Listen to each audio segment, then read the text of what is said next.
कहानी की शुरुआत होती है एक स्पेसशिप से जो अंतरिक्ष से बेहद तेज रफ्तार से नीचे गिर रही थी।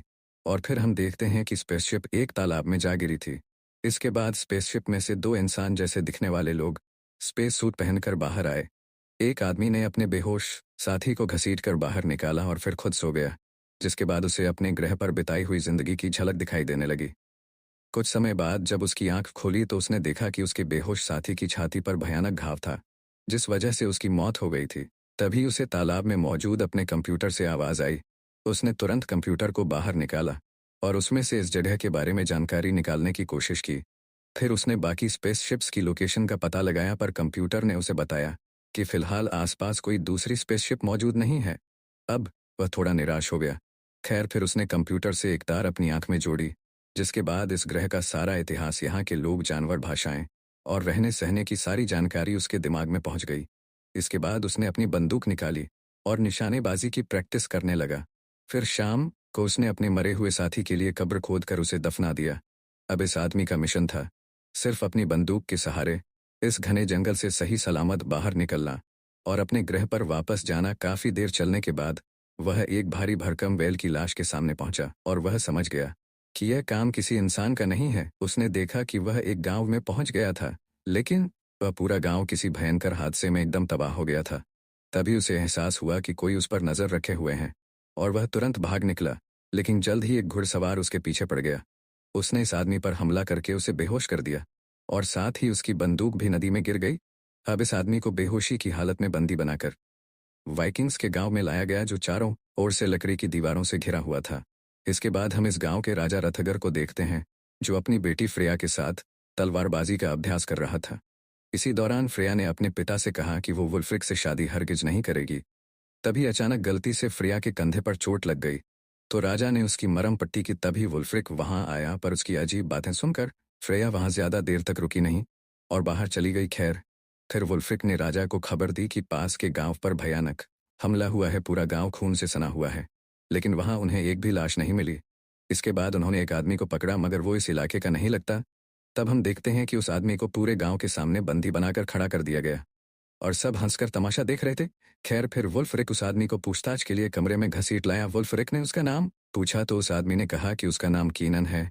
कीनन ने उसे झूठ कह दिया कि वह उत्तर दिशा के इलाके से यहाँ पर ड्रैगन्स का शिकार करने आया है, लेकिन किसी ने उसकी बात पर यकीन नहीं किया, क्योंकि उन्हें लगता था कि साथ के गांव की तबाही के पीछे कीन का हाथ है। अब कीनन ने वहां से भागने की कोशिश की, मगर वाइकिंग्स बहुत ताकतवर थे। बाद में जब वह अकेला कैद था तो उसने बेहद गर्म लोहे के सरिये से अपनी जंजीर तोड़ने की कोशिश की, लेकिन तभी फ्रेया वहां आ पहुंची। वहीं दूसरी ओर राजा ने वुल्फ्रिक से कीनन के बारे में पूछा, मगर वुल्फ्रिक ने बताया कि अब तक कोई खास जानकारी नहीं मिली। तब राजा ने उसे तबाह हुए गांव के राजा गुनार को ढूंढने को कहा, ताकि वह उसे समझा सकें कि उनके गांव पर हुए हमले के पीछे हमारा कोई हाथ नहीं है। वुल्फ्रिक इसके लिए हरगिज राजी नहीं था, क्योंकि गुनार ने उसके पिता का कत्ल किया था, इसलिए वह गुनार से नफरत करता था। क्या राजा ने उसे समझाया कि वो सब तेरे बाप की लापरवाही की वजह से ही हुआ था, गुनार की गलती नहीं थी इसमें। उधर फ्रेया और कीनन साथ थे, तो फ्रेया ने उससे पूछा कि क्या उसने ही पास के गांव पर वह हमला किया था, लेकिन कीनन ने इससे साफ इनकार कर दिया। इसके बाद अचानक उसने खुद को आज़ाद करके फ्रेया और गार्ड पर हमला बोल दिया और उन्हें हराक वहां से भाग निकला। अब आधी रात को कीनन भाग रहा था, मगर अचानक वहां दुश्मन के हमले का ऐलान हो गया। जल्द ही उनके गांव की फौज युद्ध के मैदान में उतर आई, क्योंकि उन्हें लगा कि गुनार उनके गांव पर हमला करने वाला है। पर बाहर आकर वह सब हैरान रह गए, क्योंकि वहां कोई भी नहीं था। उन्हें एहसास हुआ कि उनका दुश्मन कोई और नहीं, बल्कि एक बेहद खूंखार जानवर है, जिसने पहले ही गांव में घुसकर लोगों को मारना शुरू कर दिया था। अब कीनन भी इस जानवर के पीछे दौड़ा। उसने जानवर के सामने जाके उसे मोरवन कहकर पुकारा और तब यह खुलासा होता है कि वह इसी ड्रैगन का शिकार करने आया था। अब कीनन उस पर हमला करने ही वाला था कि तभी ऐन वक्त पर फौजियों ने उसे फिर से पकड़कर एक पत्थर से बांध दिया।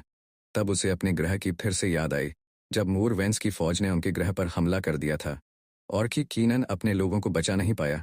खैर, फिर अगले दिन हम देखते हैं कि एक छोटे से गरीब बच्चे ने कीनन को अपनी ब्रेड का छोटा सा हिस्सा दिया। वहीं दूसरी ओर गांव वाले ये पता लगाने की कोशिश कर रहे थे कि कल रात किस भयानक जानवर ने उन पर हमला किया था। फिर वो कीनन को राजा के सामने लाए, तो राजा ने कीनन से इस ड्रैगन के बारे में पूछा। तब कीनन ने उन्हें बताया कि इस ड्रैगन का नाम मोरवन है और इसने कीनन के ग्रह के लोगों पर भी हमला किया था। मोरवन अक्सर अपने शिकार को रोशनी से आकर्षित करते हैं और फिर उसे बुरी तरह मार डालते हैं।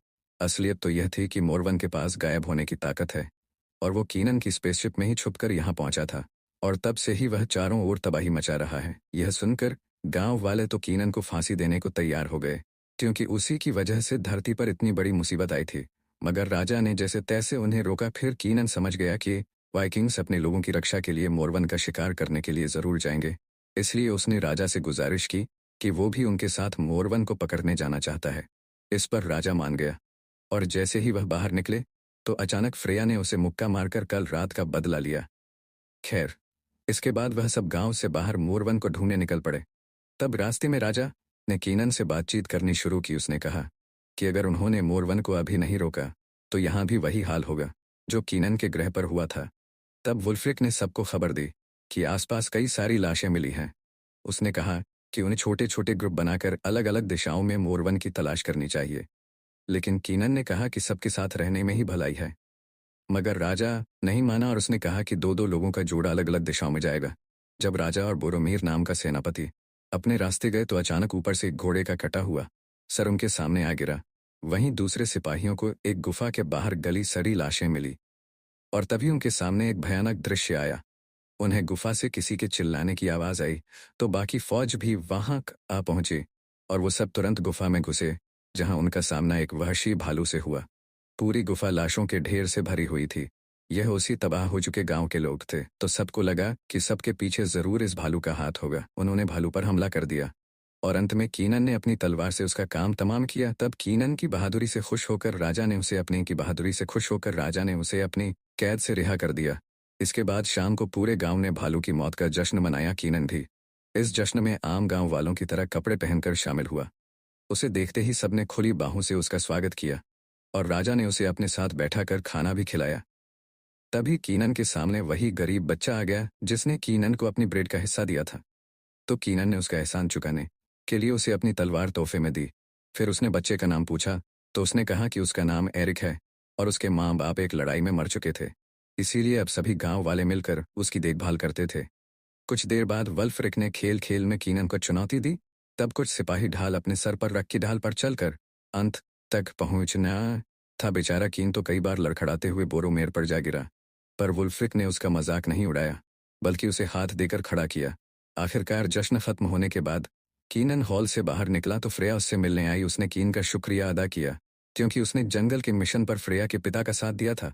लेकिन कीनन ने कहा कि सच तो यह है कि लोगों की जान लेने वाला वह जानवर मोरवन है न कि कोई भालू, और वह किसी भी समय वापस आ सकता है। तभी अचानक हम देखते हैं कि गुनार की फौज ने उनके गांव पर हमला बोल दिया था। दोनों ओर से जबरदस्त तलवारबाजी चल रही थी, जिसमें कीनन और फ्रेया भी शामिल हो गए और उन्होंने कई दुश्मनों को मार गिराया। इधर गुनार ने राजा को घेर लिया था और वो उसका काम तमाम करने ही वाला था कि एन वक्त पर कीनन ने राजा की जान बचाई। अब कीनन और गुन्नार के बीच भयंकर लड़ाई होने से पहले ही गुन्नार के सिपाही उसे खींचकर पीछे ले आए, क्योंकि वो जानते थे कि गुन्नार कीनन के सामने नहीं दिख पाएगा। जाने से पहले गुन्नार ने राजा को गाली देते हुए उस पर अपने गांव की तबाही का इल्जाम लगाया। खैर, लड़ाई खत्म होने के बाद फ्रेया ने कीनन को गुन्नार के बारे में सब कुछ बताया। कई साल पहले जब वुल्फ्रिक के पिता राजा हुआ करते थे तो उन्होंने आसपास के सभी गांवों को इकट्ठा करके फ्रांस पर हमला करने का प्लान बनाया, मगर उस वक्त गुन्नार ऐन वक्त पर वहां पहुंचा ही नहीं, जिस वजह से उसे धोखेबाज समझा गया और तब से दोनों गांव के बीच में दुश्मनी शुरू हो गई। इसके बाद हम देखते हैं कि गुन्नार और उसकी फौज जंगल में पड़ाव डालकर बैठे थे। पता चला कि आज वो वुल्फ्रिक पर हमला करके सालों पहले का बदला लेने आए थे, पर जैसे ही एक सिपाही कुछ दूर हल्का होने गया तो अचानक तालाब में से मोरवन बाहर आ गया और उसने सिपाही को बेरहमी से मार डाला। गुन्नार और उसकी फौज को लगा कि इस हमले के पीछे वुल्फ्रिक का हाथ है। कुछ ही पलों में मोरवन ने कई सिपाहियों को मार गिराया और अंत में सिर्फ गुन्नार उसके सामने खड़ा था। उसने बिना जान की परवाह करते हुए मोरवन का सामना करने का फैसला किया। तभी हम देखते हैं कि गुन्नार के कुछ साथी मोरवन से भागकर दूसरे गांव में आ गए थे और वो उनसे अपनी जान बचाने के लिए गेट खोलने की भीख मांगने लगे। जब वुल्फ्रिक ने गुन्नार के आदमियों को फिर से गांव में देखा तो उसे लगा कि ये जरूर उनकी कोई चाल है, इसीलिए उसने अपने सिपाहियों को हमला करने का आदेश दिया। लेकिन कुछ ही पलों में गुन्नार वहां दौड़ता हुआ पहुंचा। वो एक बार के लिए मोरवन से जैसे तैसे अपनी जान बचाकर भाग आया था। वो भी अब साथ वाले गांव से मदद मांगने के इरादे से ही आया था, मगर वुल्फ्रिक के सिपाहियों ने लगातार तीर चलाकर गुन्नार के सभी साथियों को मार डाला। अंत में सिर्फ गुन्नार जिंदा बचा तो कीनन ने फौजियों को जैसे तैसे रोका और गांव के दरवाजे खुलवाए ताकि गुन्नार अंदर आ सके। गुन्नार के अंदर आते ही वुल्फ्रिक उसकी जान लेने को तैयार हो गया, पर तभी सबकी नज़र जंगल में जगमगा रही नीली रोशनी पर पड़ी, और रोशनी एक आदमी को बुरी तरह नोच कर रखा रही थी। कुछ ही पलों में नीली रोशनी लाल हो गई, जिससे मोरवीन का असली भयानक रूप सबके सामने आ गया, और वह जंगल में भाग गया। अब सभी लोगों को समझ आ गया था कि इन जानलेवा हमलों के पीछे किसी भालू का नहीं, मरविन का ही हाथ है। इसके बाद ग्रेट हॉल में राजा ने सबको इकट्ठा किया, जहां गुन्नार और वुल्फ्रिक अब भी एक दूसरे के खिलाफ ही खड़े थे। गुन्नार ने बताया कि जब उसने मरविन पर अपनी तलवार चलाई तो ऐसा लग रहा था मानो वह किसी पत्थर की दीवार को मार रहा हो। तब कीनन ने बताया कि मरविन को खुले इलाके में मारने की कोशिश करना बेहतर है, इसीलिए उन्हें मरविन को पकड़ने के लिए जाल बिछाना होगा। मगर वुल्फ्रिक इसके लिए राजी नहीं था। उसने कहा कि कीनर उनके ग्रह का आदमी नहीं है, इसलिए उसकी बात नहीं माननी चाहिए। तब कीनन ने गुस्से में कहा कि क्या का दिमाग तो है नहीं तेरे, अंदर सारे अंदाजे गलत होते हैं।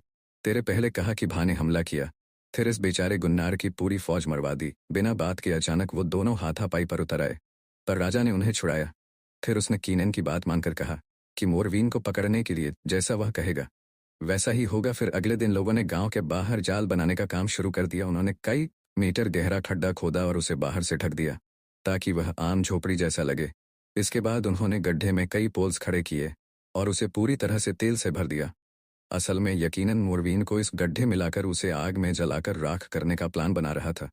आखिरकार सारा काम खत्म होने के बाद राजा ने कीनन को अपने यहाँ नौकरी दे दी और इसी के साथ कीनन भी उनके गांव का हिस्सा बन गया।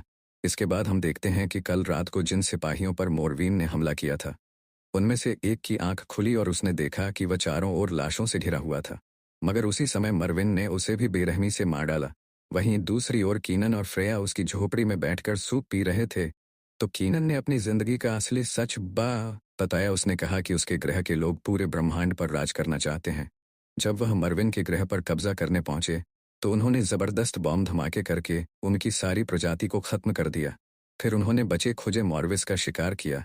इस फौज में कीनन भी शामिल था और इस खतरनाक मिशन पर जाने के बदले उसके परिवार को रहने की अच्छी जगह दी जानी थी। आखिरकार मरविन के ग्रह पर कब्जा करने के बाद कीनन को अब अगले मिशन पर जाना था। तब उसे पता चला कि एक मरविन जिंदा बच गया था। वो कीनन की स्पेसशिप की वेंट में जा छुपा, और यही वो मोरवीन था जो कीनन के साथ धरती पर आ गया, और अब वो यहाँ लोगों को बुरी तरह मार रहा है। कीनन को लगता था कि इस सब का जिम्मेदार वो खुद है, पर फ्रेया ने उसे समझाया कि इसमें उसकी कोई गलती नहीं। फिर उसने कीनन को अपनी खानदानी तलवार दी ताकि वो इससे मोरवीन का खात्मा करके धरती के लोगों की रक्षा कर सके। आज रात वो लोग गुन्नार की मदद के साथ मोरवीन के जाल में फंसने वाले थे। फौजियों ने गांव के दरवाजे खोले और फिर वुल्फ्रिक और कीनन बाहर निकलकर मोरवीन के आने का इंतजार करने लगे। उन्हें अंधेरे में ज्यादा दिखाई नहीं दे रहा था, इसलिए कीनन ने एक जलती हुई मशाल जंगल की ओर फेंक दी, और तभी उन्होंने देखा कि मरविन तो बिल्कुल उनके सामने खड़ा था। तभी अचानक एक पादरी उसके सामने आकर खड़ा हो गया और उसने मरविन को भगवान के नाम पर वापस लौट जाने को कहा, लेकिन मोरवीन ने एक ही झटके में उसका सर धड़ से अलग कर दिया। यह देखकर वुल्फ्रिक और कीनन तुरंत भाग निकले ताकि मोरवीन उनके पीछे आकर जाल में फंस जाए। आखिरकार उनका प्लान कामयाब रहा और मोरवीन गड्ढे में जा गिर, मगर बदकिस्मती से वुल्फ्रिक का भी पैर फिसल गया और वह भी गड्ढे में गिर गया। तभी अचानक बाहर के दरवाजे भी बंद हो गए, जिससे वुल्फ्रिक अंदर ही फंस गया। इधर निशानेबाज सिपाही गड्ढे में आग का तीर मारकर धमाका करने ही वाले थे कि ऐन वक्त पर कीनन ने वुल्फ्रिक को छोटी सी जगह से बाहर निकाल लिया। उसी पल गड्ढे में जबरदस्त धमाका हो गया, जिसे देखकर सभी हैरान रह गए। तभी हम देखते हैं कि औरतों के झुंड के पीछे से एक नया मोरवीन बाहर निकल आया। शायद ये उस बड़े मोरवीन का बच्चा था। उसे देखते ही चारों ओर अफरा सफरी मच गई, मगर फ्रेया ने खुद उसका सामना करने का फैसला किया। जल्द ही उसके पिता उसकी मदद करने के लिए आए, मगर मोरवीन ने एक ही झटके में उन्हें पछाड़ दिया। तभी अचानक गड्ढे वाला मोरवीन भी जलते हुए बाहर कूद पड़ा और उसने बेहद गुस्से में आम लोगों पर हमला बोल दिया। वुल्फ्रिक और कीनन ने मिलकर उसका मुकाबला करने की कोशिश की, मगर वह दोनों भी उसके सामने टिक नहीं पाए।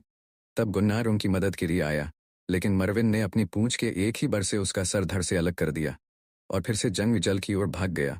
उसी वक्त एरिक ने कीनन को खबर दी कि एक और मरविन भी है जिसका सामना फ्रेया अकेले कर रही है। कीनन तुरंत उसकी मदद के लिए दौड़ा, पर वहां पहुंचकर उसने देखा कि फ्रेया अपने पिता की लाश गद में लेकर रो रही थी। तब कीनन ने उसे हौसला दिया। फिर अगले दिन हम देखते हैं कि सभी गांव वाले मोरवीन के डर से गांव छोड़कर जा रहे थे।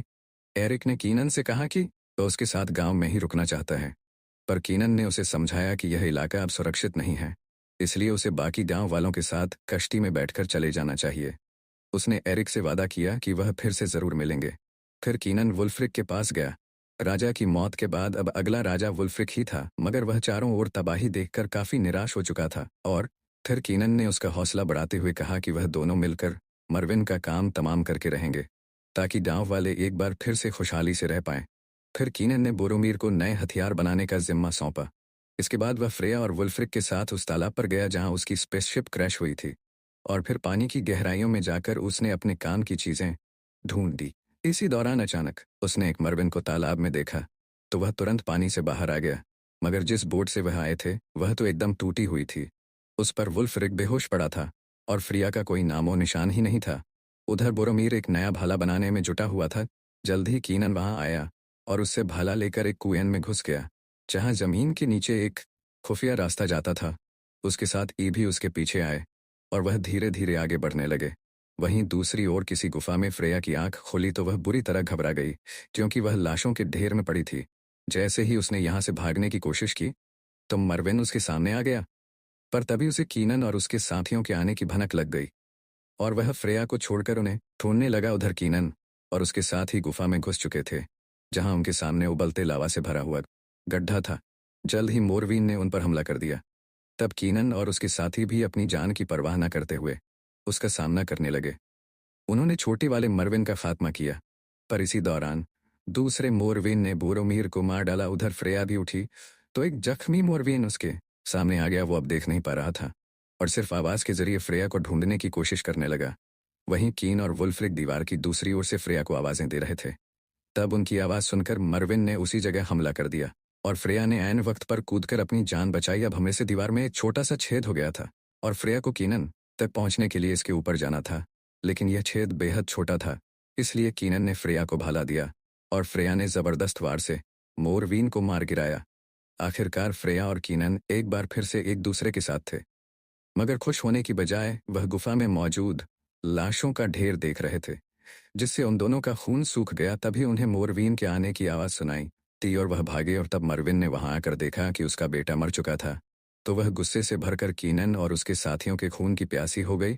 उधर वुल्फ्र कीनन और फ्रेया गुफा में दौड़ते हुए एक पहाड़ी की चोटी पर आ पहुंचे, मगर यहां से निकलना बेहद मुश्किल था, क्योंकि पहाड़ी पर उनके पैर फिसल रहे थे। फ्रेया ने उतरने की कोशिश की, मगर उसका पैर फिसला और ऐन वक्त पर कीनन ने उसका हाथ पकड़कर उसे बचाया। इधर मरविन ने अचानक वहां आकर वुल्फ्रिक पर जानलेवा हमला कर दिया। फिर मरविन ने वुल्फ्रिक को उठाकर कीनन की ओर फेंक दिया और वापस गुफा में घुस गया। कीनन अपनी तलवार लेकर उसके पीछे गया तो उसने मरविन की टांग काट डाली। उसने अपने सामने खून बहता देखा और तभी हम देखते हैं कि मोरविन पीछे से कीनन पर झपट वाला था। तभी ऐन वक्त पर फ्रेया ने पीछे से मरविन पर हमला कर दिया और कीनन ने उसी वक्त मुड़कर मरविन पर लगातार हमले किए, मगर मोरविन उसे घसीट हुआ पहाड़ी की चोटी तक ले आया, जबकि फ्रेया उसे पीछे से पकड़े हुए थी।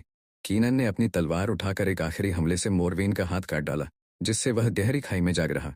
इसके बाद वो दोनों वुल्फ्रिक के पास गए, जो बुरी तरह से जख्मी था। उसने पूछा कि क्या मरविन मर गया है, जिस पर फ्रेया और कीनन ने हामी भरी। अब वो वुल्फ्रिक को कीनन की बहादुरी पर खूब नाज हुआ। आखिरकार मरते हुए वुल्फ्रिक ने अपना लॉकेट कीनन के हाथ में दे दिया, जिसका मतलब यह था कि वुल्फ्रिक के बाद अब कीनन अगला राजा होगा। इसके बाद उन्होंने सभी गांव वालों को मोरविन के खात्मे की खुशखबरी दी और फिर कीनन ने फ्रेया को चूम लिया। फ्रेया से शादी करके कीनन गांव का नया राजा बन गया और उसने एरिक को गोद ले लिया। धरती पर अपने नए परिवार के साथ अब कीनन हमेशा के लिए यहीं रुक गया। अगर वीडियो पसंद आई तो लाइक कर देना, चैनल को सब्सक्राइब कर देना। मिलते हैं अगली वीडियो।